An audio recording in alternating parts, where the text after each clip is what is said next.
Assalamualaikum warahmatullahi wabarakatuh. Oke teman-teman, di sini kami dari kelompok 4 akan membahas mengenai penuntutan. Tapi sebelum itu izinkan kami memperkenalkan diri dari anggota kelompok kami.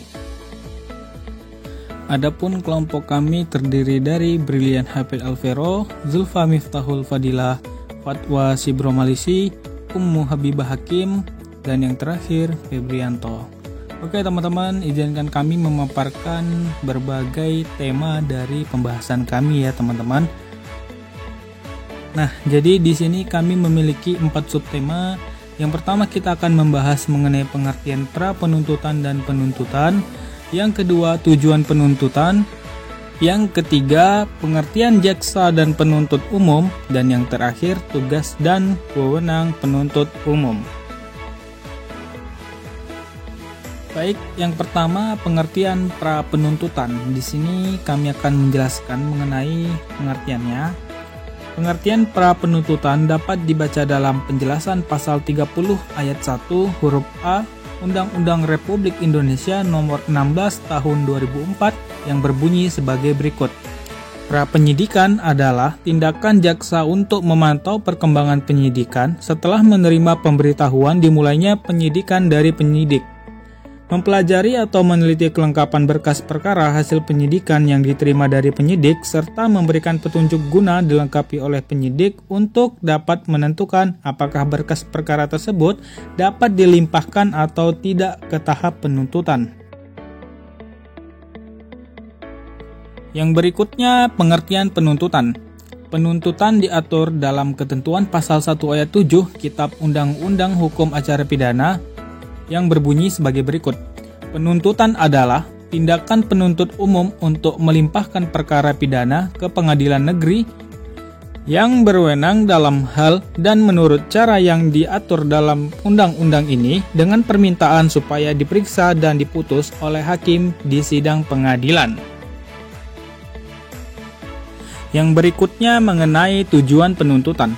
Tujuan penuntutan dalam hukum acara pidana adalah untuk mencari kebenaran material, yaitu kebenaran yang selengkap-lengkapnya dari suatu perkara pidana dengan menempatkan ketentuan hukum acara pidana secara jujur dan tepat dengan tujuan untuk mencari siapakah pelaku yang dinyatakan melakukan tindak pidana.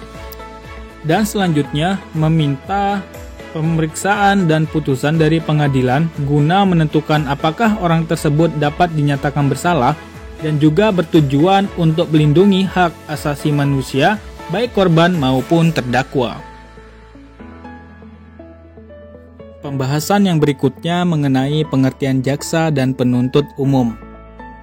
Jaksa, pasal 1 angka 6 huruf B KUHP mendefinisikan jaksa adalah pejabat yang diberi wewenang oleh undang-undang ini untuk bertindak sebagai penuntut umum serta melaksanakan putusan pengadilan yang telah memperoleh kekuatan hukum tetap. Yang berikutnya mengenai penuntut umum.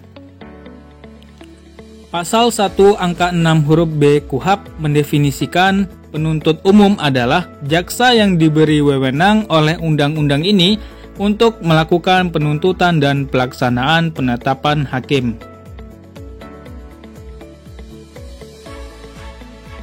Baiklah, di sini yang subtema terakhir membahas mengenai tugas dan wewenang penuntut umum.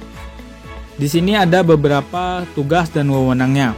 Yang pertama, menerima dan memeriksa berkas perkara penyidikan dari penyidik atau penyidik pembantu.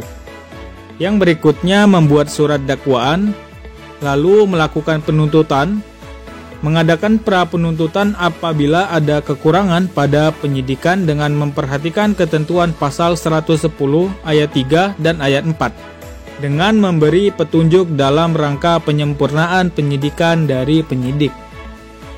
Lalu poin yang berikutnya memberikan perpanjangan penahanan, melakukan penahanan atau penahanan lanjutan, dan atau mengubah status tahanan setelah perkaranya dilimpahkan oleh penyidik. Yang berikutnya menutup perkara demi kepentingan hukum, melaksanakan penetapan hakim, melimpahkan perkara ke pengadilan, mengadakan tindakan lain dalam lingkup tugas dan tanggung jawab sebagai penuntut umum menurut ketentuan undang-undang ini. Dan yang terakhir, menyampaikan pemberitahuan kepada terdakwa tentang ketentuan hari dan waktu perkara disidangkan yang disertai surat panggilan, baik kepada terdakwa maupun kepada saksi, untuk datang pada sidang yang telah ditentukan. Oke teman-teman semuanya, di sini kelompok kami memiliki beberapa referensi yang kami ambil sebagai rujukan materi kami. Teman-teman bisa lihat sendiri di video ini ya. Jika teman-teman semua ada yang ngerasa belum paham dengan penjelasan dari kelompok kami, silakan teman-teman kunjungi aja referensi yang ada di dalam video ini ya teman-teman. Dan di sini ada 3 website dan 1 buku. Jadi teman-teman bisa kunjungi di sana. Dan kalau masih kurang paham juga silahkan kita bertanya kepada ahlinya, Bapak dosen pengajar mata kuliah kita ya teman-teman. Terima kasih kepada teman-teman yang udah bersedia menonton dan menyimak video dari kami, dan akhirul kalam. Assalamualaikum warahmatullahi wabarakatuh.